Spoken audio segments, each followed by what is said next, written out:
She's been a hobby writer for a number of years, primarily blogging and contributing to a number of self-published books, chapters to a number of self-published books, excuse me.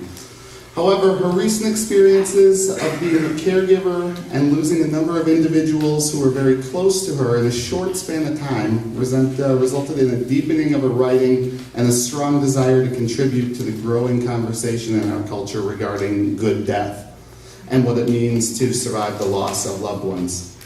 She was a hospital-based therapist for many years with a degree in gerontological counseling, so her interest in sharing her experiences are driven both by her professional and personal perspectives. This Father's Day reading is particularly meaningful to her as it falls on the second anniversary of her father's death. She is delighted to be able to share a bit of his inimitable nature with you on this auspicious day. Ladies and gentlemen, Laura Young.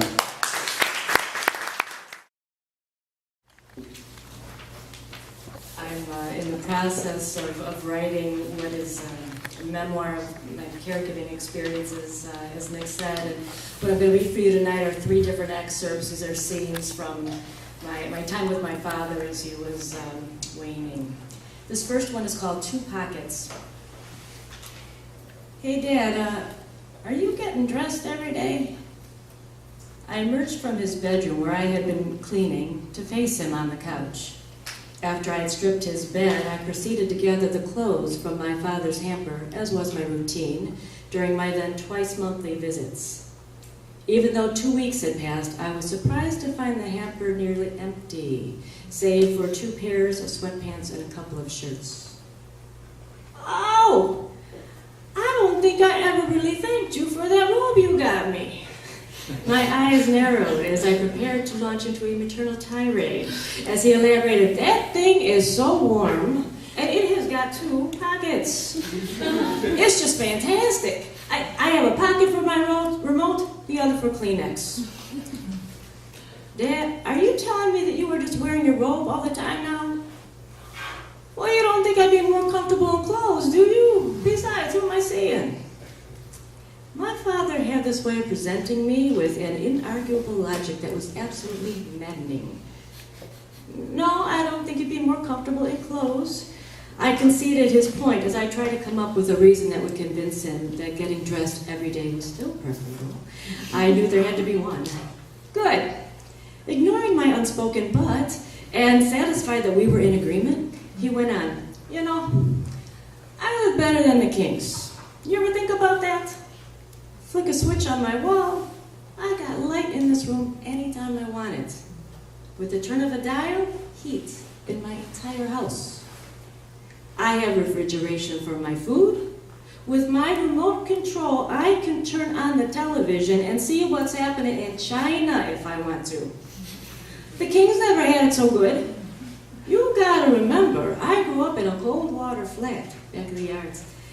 My life is better than I ever thought it could be. And with that, he crawled into his heated waterbed. His 2 old dogs followed suit, settling in for their midday ragtag slumber party.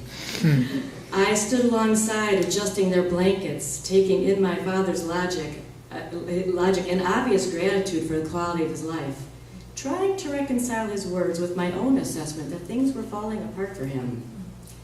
Breaking my reverie, he turned to me with the most serious look on his face, a look that was almost pleading. Let me ask you something. Do you think it's possible for a man to fall in love with a waterbed? I shook my head in defeat. You know, I don't know that, maybe. All I can tell you is that if I come here one day and you hand me a water balloon and tell me it's my new baby sister, I will lose it. He nodded inside. Okay. Rolling over on his good ear, he drifted off to sleep despite the blaring of the television with his dogs nestled by his side.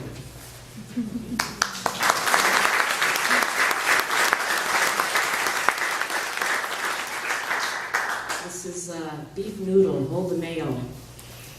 Hey, I'm thinking about lunch. What do you say to Chinese? Have you ever had beef noodle Shanghai style? My father's emphasis on Shanghai style told me he was preparing to introduce me to another of his favorite meals. The visit before, I had been treated to Salisbury steak at the Broadway Cafe. We had just left his doctor's office. Staring at the congealed gravy, I realized why my father's recommendation was met with something less than enthusiasm by his cardiologist. I had just come up from the basement where I had gathered his sheets from the dryer. I adjusted the laundry basket against my hip, smiling as his eyes gleamed. Beef noodle, huh? No, Dad, I don't think I ever have. Well, if you had, believe me, you would remember. You are in for a treat. We are having wingwa. Awesome! I'll tell you what, let me just get the bedding done and straight up the kitchen first, then we can head out about lunchtime. You feel like going out, or would it be better if I got it to go? Dad nodded his head, liking the way I was thinking. Good idea. Why don't you just pick it up? We can eat here. Gesturing to the baggy green army surplus jacket that he had taken to wearing even on summer's hottest days, he added, go grab a 20 from my wallet. Hey, be sure to get some egg rolls too. You never had egg rolls this good. I brought the food home and filled our plates. The beef noodles were Chinese comfort food, not unlike the Salisbury steak of the week before, and made tastier for me by the pleasure of seeing my father eat. Despite numerous medical tests, none of his physicians were able to explain his dramatic weight loss. As I watched my father grow thinner each week, all he could offer me were vague explanations. It's like my body just doesn't want to accept the food. Well, how do you mean, Dad? You feel nauseated? You having trouble swallowing? Well, it's like I think I might get nauseated if I eat, so then I don't eat and I'm fine. Okay, but what happens when you actually do take a bite of food? It's like my body just can't accept it. Are you having any pain? Oh yeah, when I get up. I get pain in my stomach, but then I sit down and it goes away after a few minutes. As long as I just sit down or lay in bed, it's like I got no problems. Yeah, I think I'm getting better. I just gotta use my mind to overcome it. But we don't even know what it is, Dad. Look, your doctor's concerned and so am I. I think you need to do what he says and go to Mayo or the Cleveland Clinic. That way you can have a team of physicians looking at you instead of all these disconnected specialists that you have here. Those teams specialize in looking for what other places can't find. That's what they're famous for. They take all those difficult cases that nobody else can figure out. I'm not going to Minnesota. I was just in the hospital for 2 weeks and all I did was lay there. Look, I can do that at home. They don't even have music there. Look, I'm away from my dogs in the yard. Besides, in order to find out what's wrong with me, they would have had to have found another guy with exactly the same thing, and they would have to figure out how to treat him, and what are the odds of that? And for what, maybe another year or two? I'm happy with the life I've had. I'm not afraid of dying. I can't see going to Mayo. Bugs, you've got to understand one thing. Doctors are basically mechanics, only they work on the human body. They don't know everything. Once again, my father presented me with a case that I could not argue against as much as I wanted to. He was right about doctors having the ability to diagnose because they've seen multiple people with the same conditions. He may or may not have been right about the low odds of being helped in his particular case, but conceptually he knew how the process worked. For a man who felt he had already gotten more out of life than he had expected to, and who appeared to be fully at ease with the natural cycles of life and death, there really wasn't any other point to be made. It sounded so simple. He took another bite, eyes gleaming. Hey, what'd I tell you? Best egg rolls you ever had, right?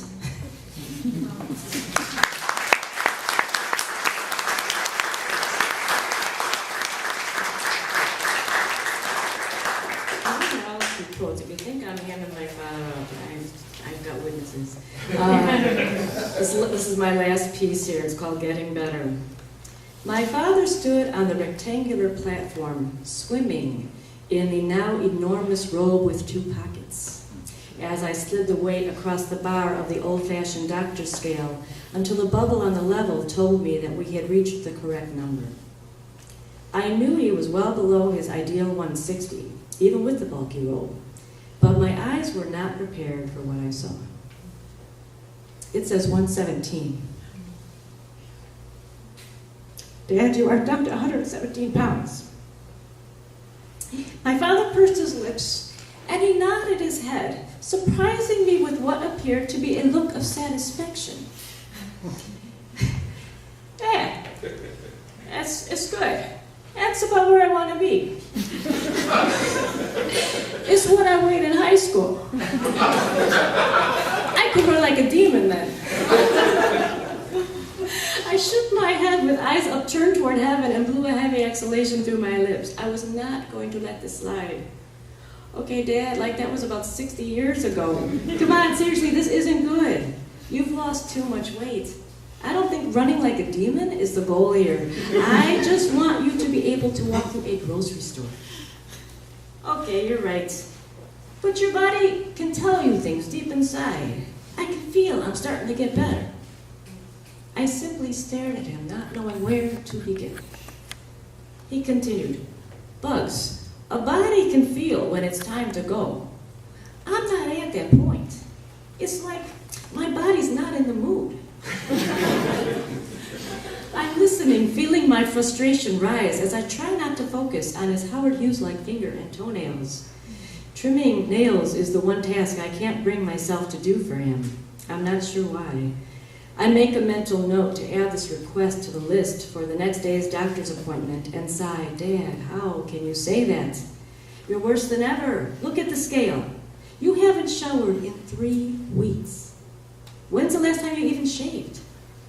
With his grizzled beard and wild shock of hair, he looked like a cross between a crazed elf and James Colbert. Well, I had to get to the bottom before I could go up. I gave up. I was in no mood for an argument I knew I would never win. Fine, but I hope you plan to shower before we go to the doctor tomorrow. My father stepped off the scale and shuffled to the kitchen table, shrugging. Let him suffer. I brought the coffee pot to the table and poured him a cup. Okay, but we're taking your car then. It took him a second to understand my point. Oh, I guess you're right, sorry. Seizing upon this rare moment in which he appeared to be agreeing with me, I rallied for the cause. Do you know that every time I have talked to you in the last several weeks, without exception, you have told me you were getting better? Well, yeah, but I was lying to you half the time. Before I could utter a word, he added, Hey, what do you say to a game of rummy? Penny a point. I take all major credit cards. With that, he reached beyond the jumble of pill bottles, whose contents never seemed to diminish, for the cards on the table and began to shuffle the deck. Deftly cascading the cards through a perfectly arced bridge pattern, he added, as if to assure me that he had won this round, Yeah, you know, my friends, they all got arthritis.